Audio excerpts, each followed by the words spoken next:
Regan Slaymaker for International Boxing News, and I'm joined by Tony Sims. Tony, how are you today, mate? Yeah, I'm good, mate, thanks. Good. I mean, killer session in the gym today. I mean, yeah, how was it? How did I get on, first of all? You've done brilliant today. You've done much better than I thought you was going to do. You're pretty fit, you must keep yourself in shape. Cheers, mate. I mean, well, the first thing you said to me was you haven't boxed before, and I was like, cheers, Tony. Like, in front of people that I think have had about over 10 fights. So, yeah, thank you for that, mate. We'll start off with John Ryder against Canelo. I mean, unbelievable performance from John. Didn't go his way, but happy with John's performance. Yeah, I'm proud of John. A lot of people writ him off beforehand, especially a lot of the American papers writ him off and saying he'll only last 3 or 4 rounds. And I think getting his nose broke early in the fight in the second round. I think obviously he was boxing well up until that point, and he obviously threw him off, and he had to survive for a few rounds. So the blood was obviously gushing down his throat, and you could see he was spitting it out. And so they obviously threw him off of what he trained to do. But I think after the midway point, when he started coming into the fight, and you know, a lot of people thought that he won the last 3 rounds. I thought he won the last 3 rounds of the fight. And so, you know, he put a good performance in. He went into Canelo's backyard, fought at altitude, and he put in a good performance. He definitely did. I do want to touch on the scoring there. Kind of, obviously, I thought he won the last 3 rounds, and I know you said to me coming, you thought he won the first one as well. Was it something kind of you're expecting, even if John did put in kind of the performance of a lifetime, he might not have got the decision on the night? Yeah, it's always difficult, you know, going to Mexico anyway, let alone who you're fighting. But, you know, I'll give him, like, same as what you were saying earlier, I'll give him 4 rounds out of 12, and I think at them early rounds when his nose was broke, obviously he threw him off course, because I think it probably would have been a closer fight if it weren't for the nose injury. But you know, I'm not saying he would have beat Canelo, but I think it would have been an harder fight and a closer fight if that injury hadn't happened early doors. So, you know, I'm proud of John, and there's plenty of big fights left in him, and plenty of big names who want to fight him now. Definitely, kind of. He said himself he wants to continue. I think he mentioned Golovkin, Benavidez, and Plant is kind of on his wish list. Are those the 3 names that you think he should be aiming for as well? Yeah, no, I don't know who put it up the other day on social media, but they're saying, who do you think John should fight next? And a lot of the comments was like John Ryder, Caleb Plant. For some reason, a lot of people want to see that fight. I think probably because they've both just been beat by Canelo in their last fights. And Caleb Plant, he had a good fight with Canelo before he got caught up with him, so I think that's a decent matchup, a 50-50 fight. And I think, you know, hopefully we can get that fight made for his next fight. I hope we can as well. That is a cracking fight. We'll move on to Joe Cordina. I mean, 2-time, unbelievable performance against Rakhimov. I mean, going into that fight, I feel like everyone kind of said that Rakhimov was kind of the danger man of the division, but Joe was certain on winning the title, and he won the title well. Yeah, and like you say, it was always going to be a tough fight. Rakhimov was unbeaten world champion. It was always going to be an hard fight, but it was about, you know, staying in there and doing what Joe does best, and that's using his brain, manoeuvring him, Rakhimov into his counter shots, which I thought he'd done really well. Put him down in the second round, and I thought he won more clearly than the scorecard said as well. I had him like at least 3 rounds up at the end, but it was a great fight. And Rakhimov put everything into that fight as well, and it made for a great fight of the year. I think that'll be. I mean, it'll take some beating to be fight of the year. Definitely. We were having a conversation off camera, and I kind of went to give an argument to suggest other fights, and I couldn't think of one. It was a cracking fight. And being in the arena, it was something else as well. I mean, I know that Zelfa Barrett's been floating his name around against them, but I know that O'Shaquie Foster's been mentioned kind of on Twitter. They both, obviously Joe and O'Shaquie both won that fight. Is it more in your mind that we're focusing on Unifications next for Joe? Yeah, of course, and you know, we're going to focus on unification fights, and but I think like Navarrette's already fighting Valdez at the moment, and then you've got Hector Garcia's already lined up for a fight, so there's only Shaki Foster that's available, and I don't really know what his schedule is or what he's doing. But behind them, obviously, you got Anthony Cacace, who's the IBO champion. I think he's next in line for a shot as well. So we'll just see how it pans out. We can get on the line really. Perfect. Well, we look forward to seeing Unifications. I think Anthony Cacace is a great shout, and especially with the IBO bout. Whatever your opinions on the IBO, technically still a unification as well, and that'd be a great fight. We'll step on to another person on the Joe Cordina card, Jordan Thompson. I mean, another great step up and a stoppage win against Luke Watkins. What did you make of Jordan's performance? I know I messaged him after the fight, and he was very self-critical of his performance, but a lot of people thinking it was career best performance today. It was a career best performance. It was a career best win. Luke Watkins, a tough customer. He's only been beat by a Coley by KO, and he had an hard fight with Isaac Chamberlain, just lost a very close decision, so that was his only 2 losses. So it was obviously a step up for Jordan, and I thought Jordan done well. I thought he dominated from the first bell, and he got, once he started working his shots into the body, I think that started really opening the fight up for him, and obviously he got a good body shot off, left hook to the body into Watkins, and finished him off. But I thought he boxed well. He's still learning a lot at the moment. That's probably why he was self-critical. He's still going through a lot of transition at the moment with me, so he's still got a lot more to give and a lot more to come out yet. So I think that's probably why he was a bit self-critical, because he knows what's in his locker. But on to the next fight, and I think he's a talent for the cruiserweight division, and I think he won't be far off of fighting for a world title himself. Definitely. I know that Eddie's mentioned to me before, like, they want to move him very quickly as well. I mean, what would you like next for him? Would it be kind of a European title shot? I know the guy who's just got the title lost to a Coley, I think 2 fights ago. Is the European title kind of where you would like him to go next? Yeah, European title would be a good shot actually, and he's ready for that step up. Or a fight in the top 15 in the world. He's ready for that sort of step up now, and as I say, he's got a lot more to show yet. Perfect. And we will touch on Conor Benn. I mean, as the days go on, it seems like a bit more of a positive outcome for Conor. I know that Eddie and Frank are very confident that the Chris Eubank fight is kind of being made in the process. First of all, how is Conor, and how has Conor been during these kind of tough months? Yeah, he's up in front of UCAD. I think it's the end of this month. So I believe that he's got a strong case, and in the background I know that Matchroom are working on fights for him. So I think I'd like to see him get cleared first, and then obviously go into his next fight. So I'll be excited to see him get back into the ring. He's been training the whole time he's been out, so he's in good shape. He's kept himself in good shape. I took him with me into camp with John Ryder, and he trained well out in LA and in Mexico, so he stayed on top of it, and I'll just be looking forward to getting back in the ring. Definitely. How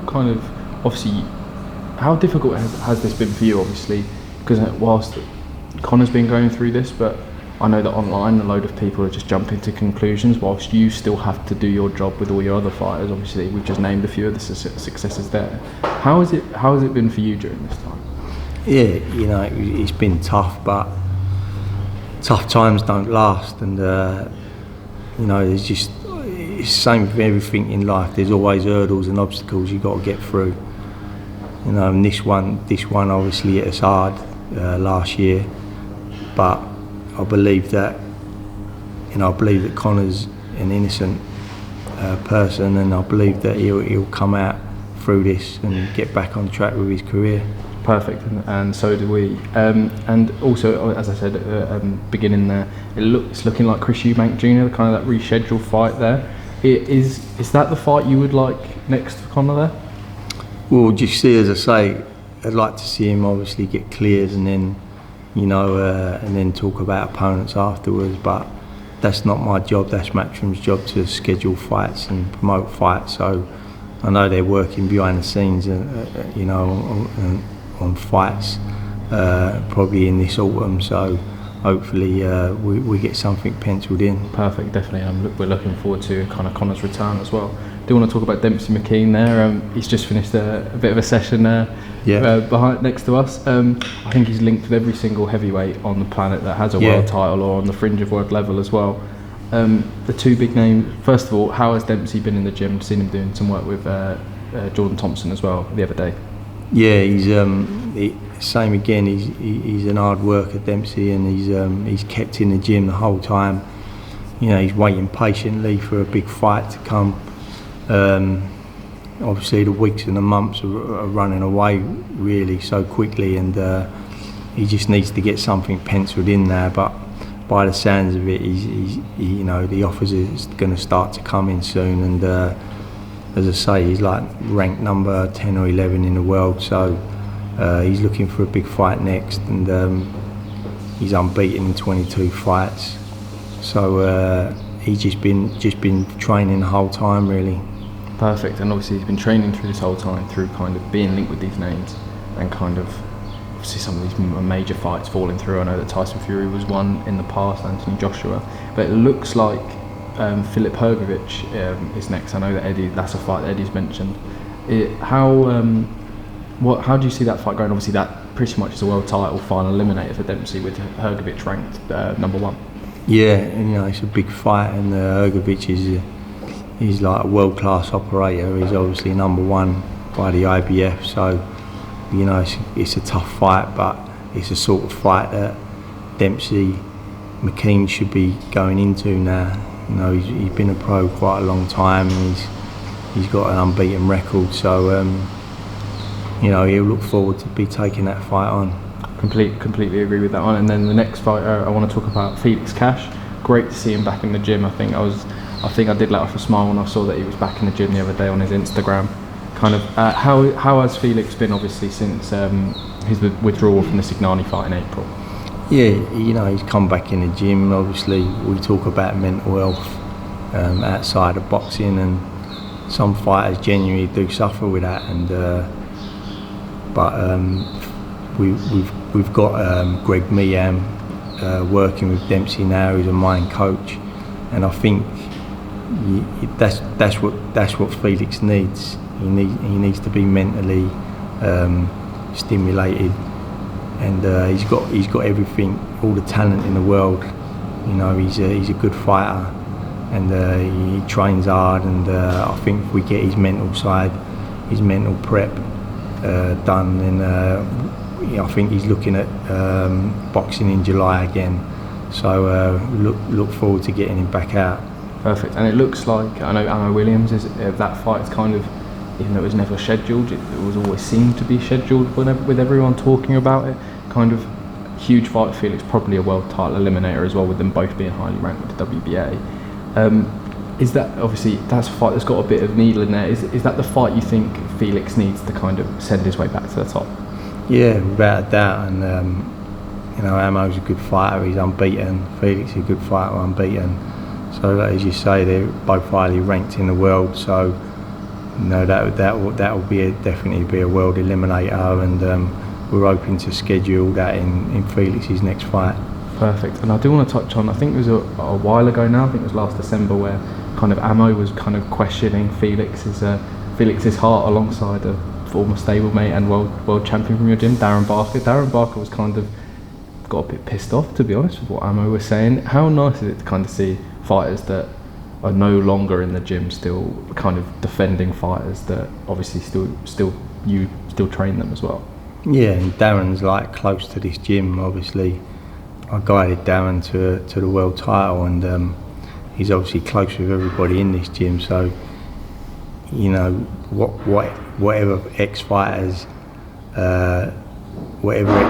gym they trained at with their trainers, a lot of them still stay close to that gym. So, and it's like a family in the gym. So obviously, if someone's digging at a fighter in that gym, it's like digging at someone's family. So I don't think Darren could probably hold back. But Darren said he chatted to him afterwards, and he's like a decent kid. He's a nice kid, and he's suffered his own mental health problems himself. So you know, he'll know like where Felix was at, but I think like Felix, as I say, he'll bounce back and you know, he'll get back into the training, which he is now, and he'll get back into the ring.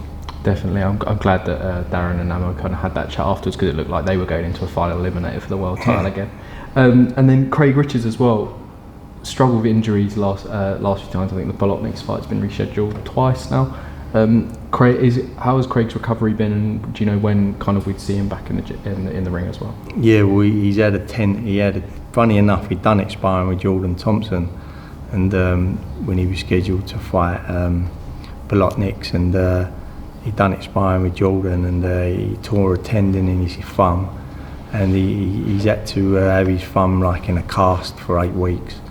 So he's out of his cast now, and he's back punching now. So I would have thought they'll start, Matchroom will start looking at an opponent for him and start rescheduling a fight for him pretty soon. Perfect. I still think that Bolotnik's fight is a great fight, even though Bolotnik's lost to Kvosdik on the Canelo card. I still think that's a great fight for Craig as well, with Bolotnik's kind of everyone's favourite away fighter in the light heavyweight division. We'll touch on George Liddard as well, back next week. Very impressed with George's last 2 performances in London and Liverpool as well. Yeah, and he's only turned 21 last week, so he's still really young. He's boxing next Saturday on the Sonny Edwards undercard, and he's a really good prospect and a good ticket seller. And we're quite excited in the gym about George, and he's a very dedicated fighter, and we're looking forward to him having his 3rd fight next Saturday. Perfect, and get on to Team Liddard on Instagram for tickets as well. Maisey Rose Courtney, 2 very solid wins in step-ups, one in Newcastle, one in Dublin. Again, very impressed with Maisey as well, and the first female to kind of fight out of your gym as well. Yeah, exactly, and Maisey's another one who's really young, and if you look at watch women's boxing, a lot of the women are into their 30s. So Maisey's really young. She's 22, and she's got a good career in front of her. She's still learning a lot in the gym and learning her fights. As you say, she boxed a decent girl in Dublin last week, come through that fight, and look forward to her career this year and where she goes. Definitely do you think, obviously we see the British title, I know that Lauren Price just won it against Kirsty Babington in Birmingham. Do you think the British title is a likelihood for Maisey going forward? Yeah, definitely. It's great that the Border Control have established the British title for the women now, and it's the British title in men's boxing throughout the years has been a really prestigious belt. It's a belt that everyone wants to win, and it's a good aim for Maisey to go for that belt, and we'll see who's in line for that. I'm pretty sure that's, perhaps by the end of this year she may be contesting for that. Perfect. And then my final one, Jimmy Sains, if you don't know, amateur that trains at this gym and also fights out of Repton as well. On the weekend, Tri-Nations winner, and he's becoming a bit of a KO artist as well. Yeah, and as a junior, Jimmy was a KO artist as a junior, and what happened with Jimmy is he become a senior. He had that quick growth burst where you see some kids, they grow really fast. I mean, when he first come into this gym, I can't remember how old he was. He may be about 18 or something, but he was a welterweight, and within the next year he shot up into a middleweight. So what happens then when they grow really quick like that? They become a bit like Bambi, where they ain't got their man strength, or they got no like a man's strength that they would normally have. Even though they look like a man, they're still like boy strength. So when he was fighting at senior level in the first year, he couldn't really hold men off of him. But now the last 2 seasons, he's been doing a lot of work with Dan Lawrence, building his strength up, and he's brought back that heavy-handed that we know that he carries. And he had a great run in the ABAs, knocked everyone out, got to the final, I thought he just edged the final actually, but the decision went against him. Then in the Tri-Nations, he drew the same kid, who's a good kid, Stephen Clark, and he knocked him out in 2 rounds. So, he's proved he's the best in Britain as an amateur, but we'll see. Obviously, we'll see what he's going to do next, whether he's going to go professional or not. Definitely, I think he's mentioned to me that the Olympics is kind of one thing, but with the kind of current climate with the Olympics, it seems like a bit annoying for British amateurs going into the Olympics. But with that, how far do you think Jimmy can go? Yeah, like at the Olympics, they're not doing his weight category, so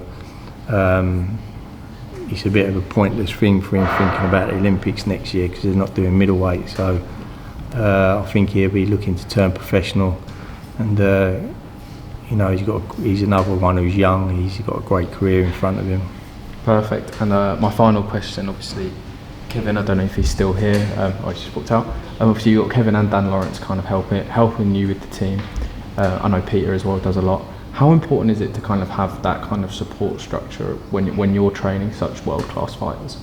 Yeah, and it's different when you've got like a small stable, but our stable's quite big now. I think we've got like nine fighters in here now, so you need that support system. Obviously, Dan's worked with me for years on the S&C side and on their diet, so he's a very knowledgeable man. And I brought Kevin in last year as an assistant because obviously we're getting busy in here with fighters, and it all works well.